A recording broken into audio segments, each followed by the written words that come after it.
Welcome to Space Plus, and I hope you'll indulge me for a moment because I'm new to Substack, and the platform has presented me with the option of creating an audio post. So I'm going to give it a try. And these early days of figuring out what Space Plus might become, yes, there might be some experimentation with the format. In my first post, I wrote about how the fascinating web of competing interests, ideas, and agendas surrounding the construction of a spaceport in the Scottish Highlands first piqued my interest. The fact that any amount of space-related activity is going on in Scotland is still a surprise to most people, despite the fact that it's a multi-billion-pound industry employing over 8,000 people across hundreds of companies. Space has gone commercial, and Scotland is cashing in. Not that you'd know unless you were directly involved. This sector has got a long way to go in making itself more visible to the wider public, because at the moment it just seems so abstract and removed from daily life.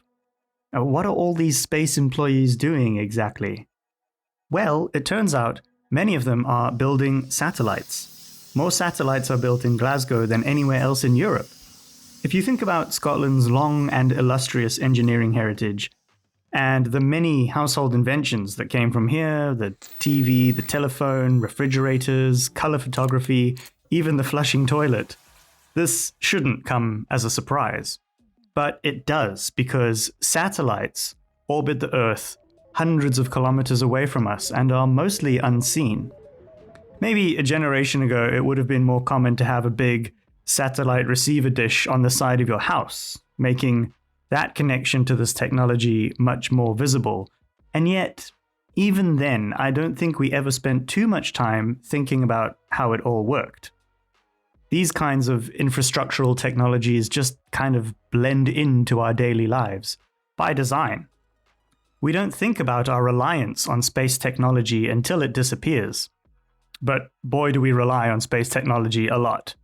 Think how often you use GPS on your phone, how often you check the weather report, or make a payment from your online bank account. You've probably used a satellite today already. All of this is just quietly enabled by hardware built, well, just up the road from where I am. Of course, you need more than just the physical hardware. Once it's up, you need to actually do something with the data that's beamed back down to Earth. Scotland has loads of world-leading expertise in this area as well, with Edinburgh known as the space data capital of Europe. There are endless downstream, as it's called, applications for this space-derived data. And as they start getting used in more things like agriculture, mining, insurance, retail, and tackling the climate emergency, we may start to realize the importance of the vantage point they give us.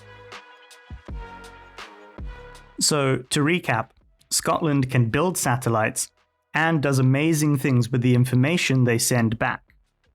But there's a bit in the middle, and this is where our spaceport story that kicked everything off comes in. There are ambitions to offer a complete supply chain all within Scottish soil, which means there needs to be a way of sending payloads of satellites into orbit from here. Currently, if you need to send something into space, you probably have to rely on SpaceX or one of the handful of smaller players that launch from the US or elsewhere in the world. It's a bit silly, really, to build piles of satellites in Glasgow and process all your data in Edinburgh when you've got to ship the things all the way across the Atlantic. Access to space is already a costly endeavor. So you can see how keeping everything local would help bring that down and allow for cheaper and therefore more frequent launches. Scotland is a small country. When people start to see rockets launching into space from basically their own backyard, I reckon that visibility problem is very quickly going to go away. But that moment will also be crucial for the space sector and how they tell their story. If people don't know how much the modern conveniences they love depend on satellites, if they don't know why this is happening locally, And if their only association with rocket launches is that of billionaires with more money than sense and scant regard for the consequences, it's going to be a hard sell.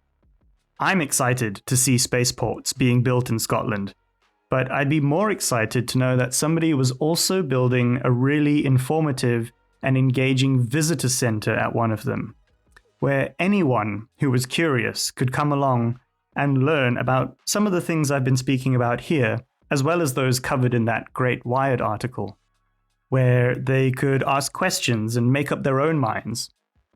If anyone listening is actively working on this, please reach out to me.